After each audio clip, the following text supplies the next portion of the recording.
Et toujours avec l'action menée ces dernières 48 heures par l'autorité marocaine du marché des capitaux et la bourse de Casablanca à Dubaï. Les deux institutions financières y ont organisé le Morocco Capital Markets Day.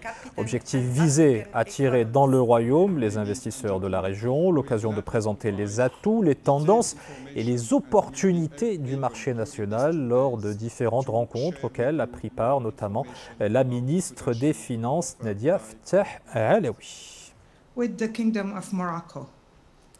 Et tout droit venu de Dubaï, le directeur général de la bourse de Casablanca est à mes côtés. Bonsoir et bienvenue Tariq Senhaji. Dites-nous donc en quoi Dubaï et les Émirats arabes unis de manière plus générale sont stratégiques pour le développement de la bourse de Casablanca. Donc cet événement a été co-organisé avec l'autorité marocaine des marchés de capitaux, dont je veux remercier le soutien, mais également remercier le soutien de tous les professionnels. Donc on a eu presque 30 professionnels qui représentent l'industrie de l'asset management, du private equity, des sociétés de bourse qui nous ont accompagnés. Et c'était important de donner ce volume. Et enfin, un dernier remerciement pour Madame la ministre de l'économie et des finances pour son soutien. Les relations entre le Maroc et le Moyen-Orient sont séculaires, elles sont sociales, elles sont culturelles, mais également elles sont très fortes sur le point de vue économique.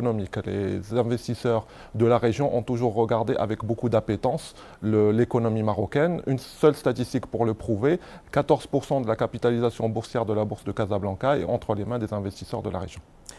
Quelles sont les opportunités alors susceptibles d'être offertes à ces investisseurs ? Alors 3 mots mais très puissants, le nouveau modèle de développement. Alors comme vous le savez, le nouveau modèle de développement vient avec un modèle disruptif économique et nous avons été revigorés par la séance de travail qu'a fait Sa Majesté mi-février sur la charte de l'investissement et qui dit quelque chose de très fort. Aujourd'hui, l'investissement est avant tout porté par le public à 2 tiers et il faut qu'on bascule cet investissement qui est beaucoup trop élevé, la majorité des pays c'est en dessous de 15%, il faut que cet investissement bascule dans la sphère privée. Si ça bascule dans la sphère privée, ça veut dire qu'il faut des ressources, ça veut dire qu'il faut des investisseurs et c'est là où la bourse et les investisseurs boursiers ont leur rôle à jouer, un rôle très important qui a été donné par le nouveau modèle de développement. Et donc c'était important d'aller à Dubaï, de la même manière que nous sommes allés au Maroc, donc je veux rassurer également les investisseurs marocains, nous sommes allés à Fès, nous sommes allés à Tanger, nous sommes allés à Agadir, nous sommes également allés à Dubaï. C'est très important de revigorer ces investisseurs qui vont porter ce nouveau modèle de développement. Et sur la base de cette opération-là de 48 heures à Dubaï, quel bilan vous en faites ? Premièrement, une satisfaction par rapport à notre cadre. Deux choses très simples. Nous avons implémenté le même cadre technologique que le London Stock Exchange et nous avons du reporting pour le ESG de la part de toutes les entreprises cotées. Et ça, ce sont des choses qui sont très précurseurs par rapport à cela. Donc une grande satisfaction, mais également une demande.